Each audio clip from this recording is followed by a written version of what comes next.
So good morning, everyone, in the webinar so far. Looks like we're ready to go. Attendees are here as well. Sebastian, hi. Hi there. So we're going to start right on top of the hour.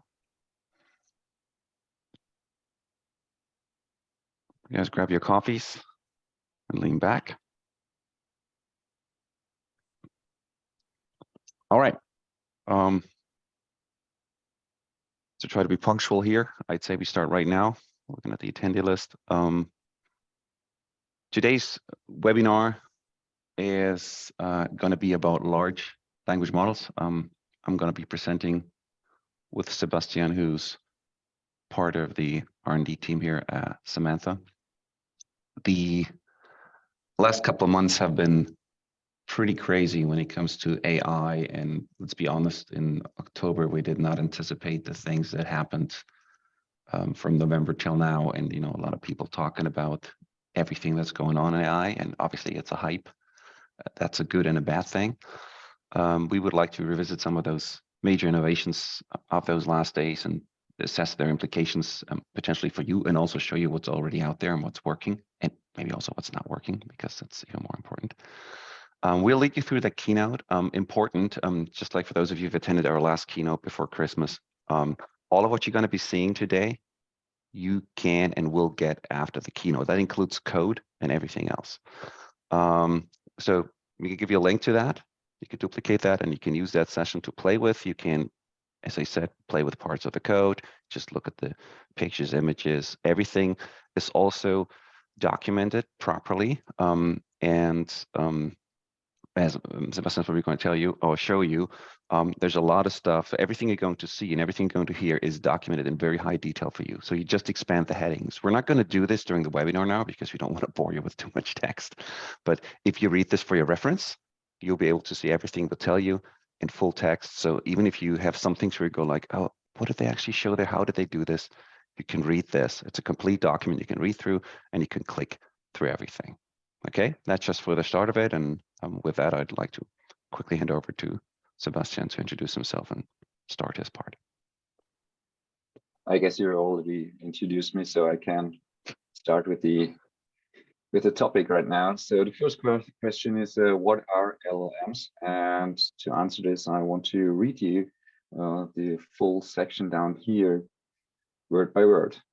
LLM stands for large language models. They are type of artificial intelligence model that is designed to understand and generate human-like language. LLMs are built using deep learning techniques, specifically using neural networks with many layers. These models are trained on large amount of text data, such as books, articles, and web pages, to learn patterns on natural in language and develop an understanding of syntax, grammar, and semantics. Once trained, LLMs can generate new text that is similar in style and content to the input data, making them useful for a wide range of natural language processing tasks, such as language translation, summarization, and question answering. Examples of popular LLMs include OpenAI's GPT-3, Google's BERT, and Facebook's Roberta. The funny thing is, this text was actually generated by an LLM. During the preparation of this talk, I asked ChatGPT, what are LLMs? And that is what it gave to me. So if you ask me, this is a pretty accurate description of what LLMs are on a high level, of course. And I only want to add that some LLMs are meant for understanding language, others are for generation, and others do both. But besides that, this is a very good description so far. So I like it, and it's very human-like. One can read it and understand it pretty well, I guess. So yeah, that's it. It's this introduction was brought to you by ChatGPT. So yeah. Okay, so but maybe to give you a better understanding of how it works, and essentially we're saying here, well, a picture says more than 1,000 words.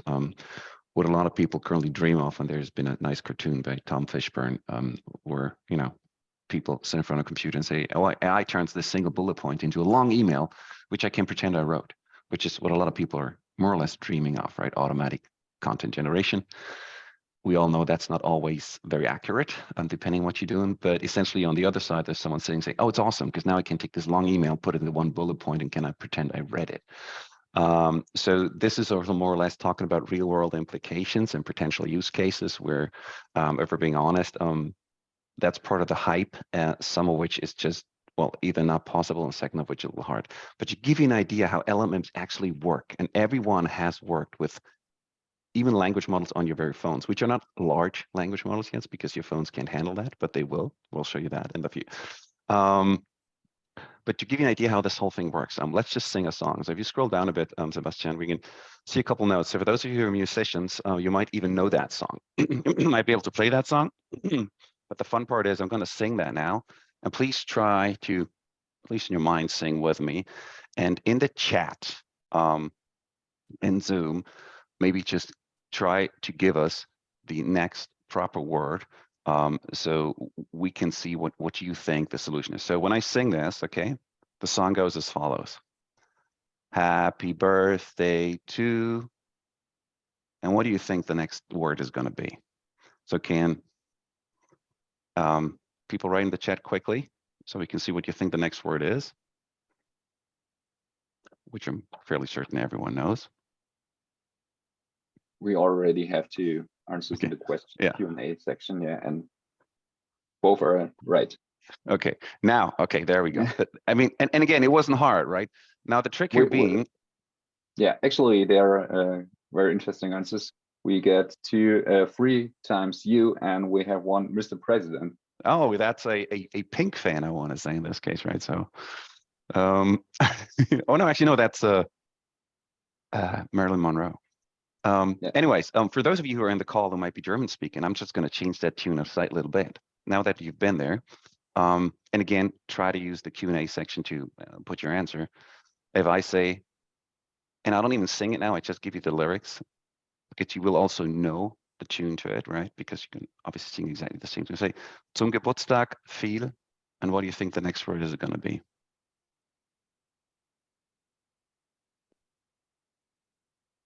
Exactly. We get someone who says, click. So again, priming your brain, knowing what to do, it's very, very simple. Well, the thing here is, why did you know that?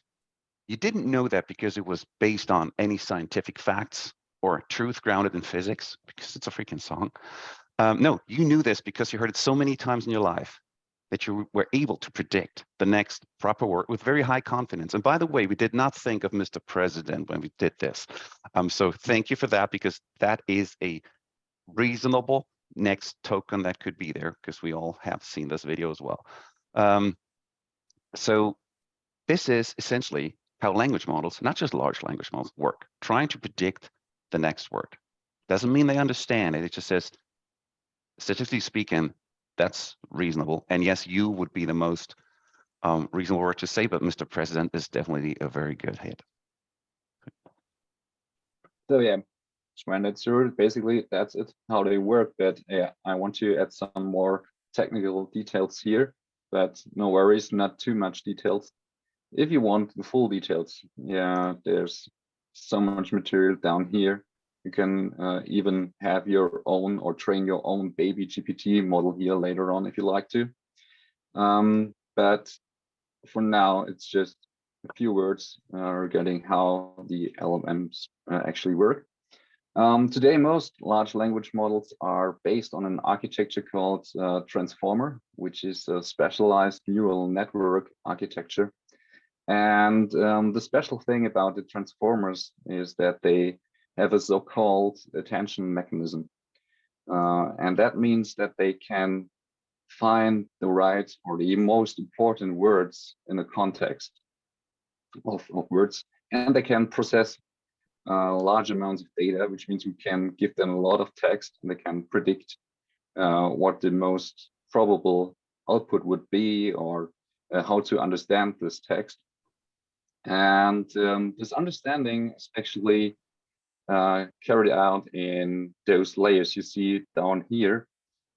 So these large language models consist of a lot of layers of artificial neurons, and that is in fact what makes them actually large language models. You have a lot of layers, you have a lot of neurons, so you have large architecture here, and a lot of things to learn.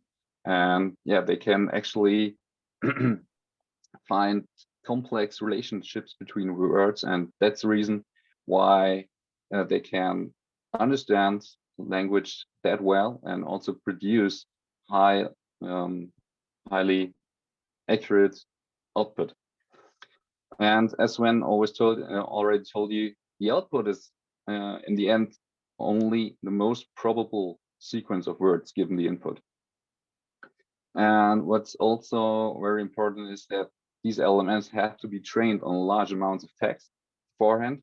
So you need at best all the data, all the unstructured data, all the natural language data in the world to train those large language models to give them the natural language understanding. So Sven, back to you. Yeah. Another thing we'd like to point out here quickly, and then Francois Chollet, the guy who invented Keras back in the day, he put it in words, so we just took his Twitter feed because we can't describe it any better than that. Is essentially, and that's the part that we've also, probably a lot of you have seen in regards to large language models where they hallucinate, or you can do things that are, it just make it write stuff that's not that nice. But what's essentially happening when you're training on large texts, turns out that we humans tend to write a lot of evil text as well, because this is, I guess, just how we are. So modern machine learning, as it says in the first quote, right, is the automation of human subconscious processing, because it's reading through all the texts. It's about doing, let's call it, very mindless things very fast and at scale, which is something machines are way better at than we humans. And it's doing that by learning to imitate human output, which is our text and our pictures and our videos and stuff like that. And let's be honest, when we do this and trying to imitate human output, we run the risk, and that's the second quote of Francois Chollet here, we run the risk to end up automating not only the good and the nice things that humans do, but also the worst aspects of human subconscious processing, which is aggression, deception, fear, and narcissism. And turned out, as we all know in the beginning, there were quite interesting things that those large language models did, which we all said, oh, this is potentially dangerous. Yes, it might be. But please be aware of the fact that everything humankind produced mostly is stuff that has been put in those language models. So the biggest task that manufacturers of those language models have is to more or less rule those language models in and try to keep them under control, which is the stuff that's then called reinforcement learning with human feedback, where you essentially employ hundreds, if thousands of people to trying to make rules for the system, what things to say and what not. We're not going to elaborate on that in too much detail today, but at the end of the section, you'll see it in the philosophy aspects, because there's some drawbacks also with human labor involved, which is not as nice as a lot of people think. There have been New York Times articles and other stuff, so we're going to relate to that later. About models and itself, it's important to note, and we keep saying this, the model itself is not the star, right? This is how we treated the whole thing in machine learning, but the solution, I mean, it doesn't matter whatever you want to call it, right? AI, large language model, this and that, does it solve your problem? And sometimes it does, and sometimes it doesn't. One of the fallacies we're still, suffer under, I want to say, is reinventing the wheel, which is pretty expensive, right? I mean, if you're in the game, and there's only a couple of companies out there who are in the game of trying to do what OpenAI did, and Anthropic being one of them, essentially they dropped the news right before Easter, where they said, hey, listen, we have a plan how to overtake OpenAI. It's going to cost us $5 billion in 4 years.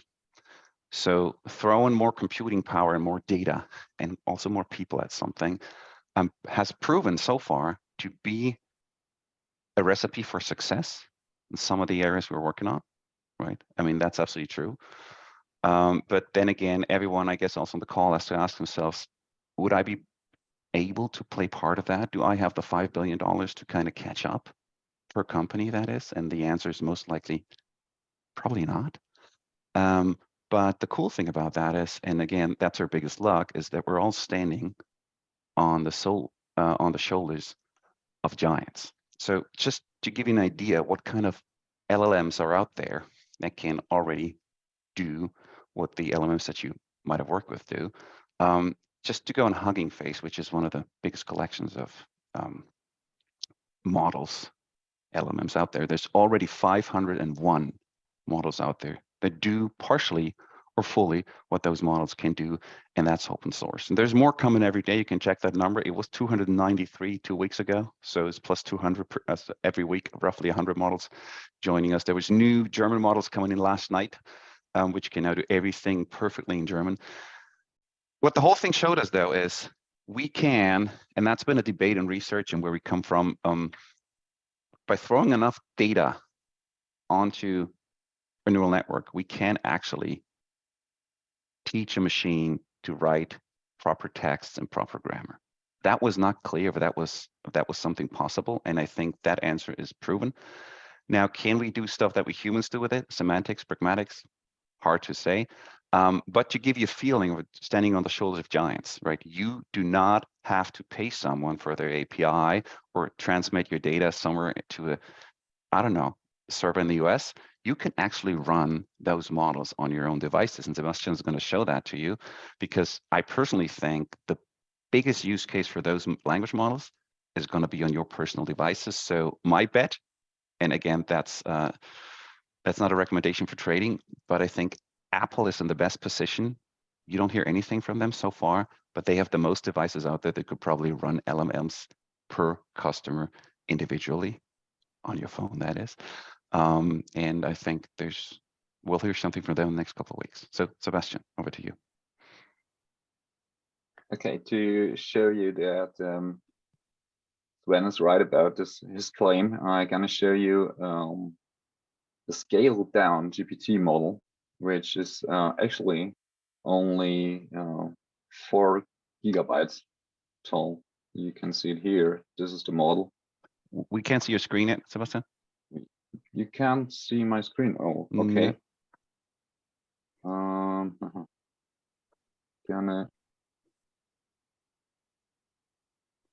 I'll try to stop the share and start again. You can see it now. I can. Yep. No. Okay, there's the screen. So what you can see here is up here is the scaled down GPT model, which only has 4 gigabytes, and you can run it from your personal device. This is a laptop. This model is now or will be run on. Yeah, let's see it in action. So this is a chat model just like ChatGPT. So I can talk to it. It will answer my questions or whatever. And yeah, we can have a little chat. And of course, this model is much smaller than ChatGPT, but yeah, nevertheless, it's very good so far, or it's very the chat feels very real. And yeah, I'm gonna show you. Let's start with a simple question. And important again for everyone in the audience right now, you get the code to run this on your own device, right? I mean, yeah, that's all included. So let's start with a simple question, which is what is the meaning of life? And as you can see, the model gives us an interesting answer, which is more or less, it depends. That's what exactly is what I would say if someone asked me this question in that way. So you see it's working, and I can also chat with the model. I can say, can you give me some examples, and it will relate to the output before.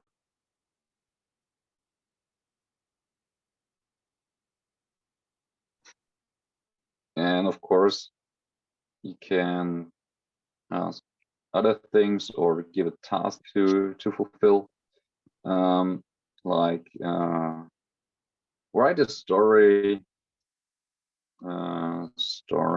about a lonely computer. I would advise you to try that, because every time I ask the model this, or give the model this task, the outcome is different, and it's always very interesting what's coming up there. So you see, it's writing a full story for us, and actually it never stops. I tried it yesterday, so it just keeps on writing and writing and writing. Today then, okay. As you can see, it's not deterministic. So yeah. So what to take away from here is we can have smaller models that act just like all the big models. You don't need any server farms to run a GPT model. You can run it on your personal device. And yeah, the big question on that being now, right? What do you use it for? And we've had workshops with customers where they essentially say, could I do this and this and this with a large language model? And again, talking about the hype, the expectation for some of the things are huge. And the question I always pose is, what is it that you're doing with the system? And what is it that you want to do? And maybe just to give you an idea. And again, we have this here in the section where it says how we use LLMs. You can have a look at that. I mean, there's some customers of us on the call today. There's some non-customers on the call. You can see what others are doing with this, because we've been using this technology for a while. Mostly not for generating information, right? We'll show you how we do this now, because we also use that now, obviously. But that's not the main focus. And just to kind of maybe give you a story from one of the workshops where a customer, and they were working an SAP system, and they said, okay, so couldn't we use something like ChatGPT to solve our problem? And I said, what is your problem? They said, well, there's all that stuff in that SAP system, and we need to get this out. And according to what I see in the SAP system, I need to do certain things. So I said, so how would you do this with a chat? I said, well, I would have to get all the SAP information into that system. I said, correct. And could you do that? Or is it a problem to get that information out of SAP? And everyone who's working with SAP knows, yes, that is a problem. So I said, but in theory, if you could get all the data out, which you can't, would you just upload it to that system? And the idea was, yeah, probably yes. I said, okay, matter of fact, the system couldn't handle that. It's too much information. This is not how it works, an LLM, right? You cannot just throw everything at it. Again, we have the technical details here in the notebook for those of you interested, but there's only up to a certain length that the system can handle, and then it just forgets. The number is 32,000 tokens for the Mac systems, but again, that's a technicality. It's a couple of hundred pages. You can't remember more than that. So depending on how much you throw at it, it'll forget. So the second step was that, and would you be allowed to upload that data to, as Sebastian already mentioned, to a server farm somewhere? And the answer is usually no, right? So again, my question is, okay, but let's just assume you could do it, and you were allowed to upload it legally, which again, I'm thinking none of you on the call would be. Get the Panasonic thing where they uploaded stuff to ChatGPT, and now it turns out they uploaded all the code to ChatGPT. This is or might not be a good thing, but talk to your legal department. They might not like that part. So maybe not do it at all. And if you had that, I said, okay, what would you expect then? I said, well, I would expect an answer that lists the things I should do. I said, oh, so you would have to have the proper question to ask the system to give you that information, which again, you don't have, but let's just assume you get that too. And then you get a list of things to do according to the data that you fed the system. And I was in the room and there were those SAP experts in there, people working in that SAP system. And I said, tell me, how do you do this today? And they said, well, we look at the SAP system, we look at the data, and then we act accordingly. So essentially humans already do what someone else wanted to take a detour through an LLM and create text. Because the last question I asked was, even if all of that worked, what would you, the answer, expect to be? And I said, well, the answer would be, again, a structured text of what to do. I said, okay, and who would do that? I said, well, someone would have to read that, someone as in being a human, and then would have to act on it. It turns out they already do this. So for some of the use cases, and that's the problem with the hype as of right now, right? If you have a hammer, everything looks like a nail. Sometimes you might not need that hammer at all. So it's always worth asking those 4 questions. Can I do it? Am I allowed to do it? Would it actually solve the purpose, or are we not already doing it that way? But But again, we put that in the section how we use LLMs, and just to give you an idea of what we also do with generative capabilities of LLMs, Sebastian is going to show you next report. Yeah, okay. Thanks, Sven, for this great introduction for our idea of retrieval augmented generation, because this solves the two key drawbacks of generative models. First thing is getting all the information in there, having the context for a proper answer, and also having a reliable answer to your question. And the idea here is to connect the two worlds. So first world is the retrieval of information, well, the thing we work on with Samantha for many years. And the other thing is the generation of human-like answers. And we combine these two worlds by first retrieving the most relevant documents, data sets, whatever. So you pose a question, Samantha finds you the most or the best fitting documents in your document collection. And based on this context, a generative model can create an answer that hopefully answers your question properly. And also it will give you cross references to your document collection. So the best thing is I'm going to show you what this means. And we have built a little demo for ESG use case. So what we have here is a document collection of ESG related information, rules and regulations. So this is our document collection, and now you can pose a question, and I will just use one of our example questions here just to show you the general idea or show you what's happening here. So after you pose a question, the first thing is we retrieve the most relevant documents, and then we fed them into the generative model, and this is what you get as a response: human readable text. And but not only that, you can also see those references in there. So what you see down here is the classical, I would say, classical Samantha part. So retrieving the most relevant documents from a document collection. And up there is the generative LLM part. And you have those references, which makes this generated text more reliable, more trustworthy, and also less prone to hallucination, which is important, of course. And the most beautiful thing for me is you can just see where all this comes from. You can see the reference documents. You can just jump in there and see what's the basis for this answer that was generated. Yeah. And maybe for everyone on the call not using that yet, this runs on your data without you having to submit any data anywhere else, right? Like you're using with our system so far. That's the very, very important thing, right? So if you have whatever your knowledge might be, that's it, and it stays with you, and that generation stays with you as well. And again, that's going to be in the notebook. You can use that. You can play with that. The knowledge in there, by the way, is catered by Accenture, which we're working with in the ESG case. So they provided that stuff. But again, you could envision that for anything you're doing with any of your texts that you're working with.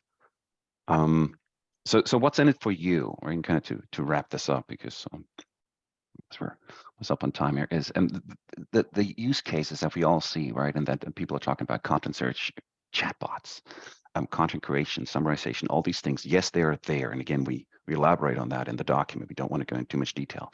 But let's also be honest. The golden goose, which is adding new features to old processes, we haven't found that yet, right? Again, that's the thing with a hype subject. There's no one out there who said, I did this, and therefore I now make this much more money. I'm this faster. There's a lot of people everywhere on LinkedIn, Twitter saying, we're this much faster using that and that. Are they really? And what do they do? And is it legal what they're doing? We don't know, right? But again, that's the fun part about trying this out. So I'm encouraging everyone in the audience. I'm fairly certain that the good ideas will come from you, not the experts in the technology. And that's what we're doing with our customers today. And just to give you an idea what you're getting right now, and this is this example with that typewriter. Actually, no, that not a typewriter, that the calculator, the electronic calculator. When we replaced mechanical calculators with electronic calculators, right, it was the same process, but now just faster. And this is exactly what's happening right now. I mean, Microsoft putting these kind of technology in their Office suite and stuff like that. Yeah, that's close to where you sit. And if you're the incumbent, this is what you would do. The biggest use case for this technology has yet to be found. And maybe one of you is going to come up with the idea. This is, by the way, also where, again, the money sits. Because, and as it says in this example here, replacing mechanical adding machines with electronic calculators, that was cool, but it was not the future of enterprise data management, right? Which they expected back then. Said, no, enterprise data management works slightly different nowadays. And yes, you need electronic calculators for that, / computers. But there's a way to go. So having what you have now is, again, the hammer nail thing. And that might or might not be a good idea. According to TechCrunch and about the fields of applications, as you can see, we're linked to that. We see stuff that we're doing with customers as of right now. Obviously, for those of you on the call, there are customers, we do stuff in your legal documents. We do product related search and things like that. We've done this before. There's a lot of HR tasks coming lately where it's about, getting the right people in the right positions. It's all stuff you can do with that. Education, for those of you who might seen this, and again, we put the link in there, is a project with educational videos, and finding the proper parts of videos is exactly the same thing, stuff we do with our customers. What we put in bold, but it couldn't link yet, we're also working on medical patient records and on automatic coding, which, by the way, is a big thing that LLMs might be able to do properly. They're okay-ish in some parts, yes, but this is going to get better. There's a lot of open source research going on. And there's other use cases there, which we have, first, no idea, and second, we're not going to cater any of that, but it's like therapy and coaching, which is going to be big, right? There's quite a few apps out there to do this now. And obviously the usual customer service emails and these kind of thingies, which, again, is none of what we do. This, just to give an idea, important, everything we showed, even down to the mathematical concept at the top, for those of you inclined to do this more on a technical level, it's all in that notebook. And again, also the philosophy section, what we called it, about the things that you might want to discuss with yourself and say, okay, these are the good and the bad things that can happen about this. But that's about it about LLMs. To sum it up, it's a technology that's been around for, well, the LMs have been around for years. The LLMs have been around for at least 2 years. They're having their break, what some people call the iPhone moment. It might or might not be that moment. Ask us again in a year from now. I encourage you to use them, to work with them, but the most important part is think of what they might be able to do for you. And as we showed, it's usually in conjunction. So the hammer alone won't help you. You will also need nails. You might need boards or anything else you got to work with. So some of your processes are going to stay where they are, and some of them are going to be slightly augmented using that technology. And as always, yeah, just try it. Are there any questions in the Q&A section? Let me just, we answered most of which so far. Does anyone have a specific question before we wrap this up? Or did I forget anything, Sebastian? No, I don't think so. Peter, GPT for all is good question. It's on MIT license, I can tell you that. It might, I think it's based on Alpaca, which again, that's a very technical question from Peter here in the webinar chat. So with the MIT license, as of right now, you can use it for everything. You cannot monetize it. And Llama does come with that restriction, correct? This is why no one is using Llama yet, right? Besides doing research. But again, I'm assuming talking 200 models coming here every 2 weeks. There will be a proper Llama available rather sooner than later, right? And even if it's newly trained. So I just say you just gotta wait on that, and we should be fine. Right. Any other questions? I would say, think about the use cases, or think about the nails, as Sven would put it. and don't worry about the model. It will be there as soon as you have your use case ready.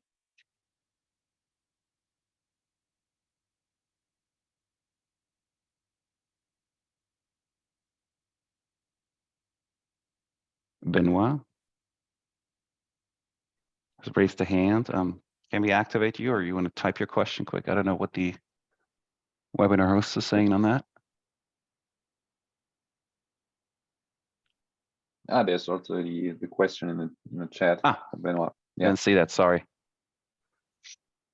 Okay, the question from Benoit is, despite the current hype around LLMs, it's still difficult for business users non-dev to interact with LLMs. Yes, completely agreed. There are quite a few startups which started tackling the problem with no-code visual interfaces. Yeah. Do you see value and any potential for differentiation in these type of tools? The quick answer is yes, as always, right? The combustion engine was a nice thing 100 years ago or 150 years ago. It made a lot of more sense to put some sheet metal around it and call it a car. This is where the use case is. The same thing here. This is base layer technology. It's an engine. And as we, again, show in that section of our notebook that we're going to send you, this is part of the 9 things we use internally as well, because it's part of that engine. And yeah, that might be a super cool use case none of us thought about until we see it. And then everyone's like, oh, that made so much sense. And maybe a good example on that is using GPT-3 in a proper manner, which is Jasper.io back then, right? Who used it. Everyone said, how do you want to piggyback on something that's from OpenAI and make money with it? Well, turns out Jasper.io made a lot of more money with GPT-3 than the inventors of GPT-3, which is OpenAI. So having the proper use case. So in this case, just use the analogy that you had, Sebastian, the hammer and the nail. You're not selling neither hammers nor nails. You're just saying, hey, listen, I'm going to build you a house, and this is what I'm going to charge you for. And this is also what the knowledge is. And again, this is important. The model is not the star. The star is the solution. So if you have the proper idea how to put things together, which will make it a house rather than just a couple of boards and a hammer, this is by far the biggest use case, right? And this is what we encourage everyone to do with that technology.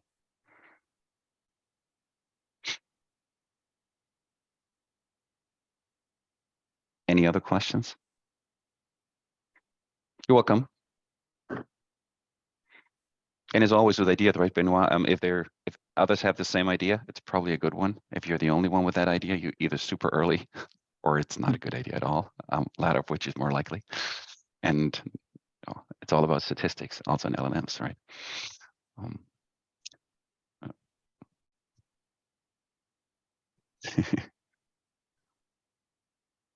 Any other questions?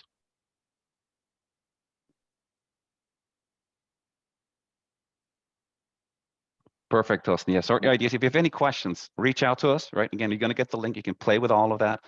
You can go down the rabbit hole as deep as you want. Yeah, and let us know what you think. And again, if you have questions, just drop us a line.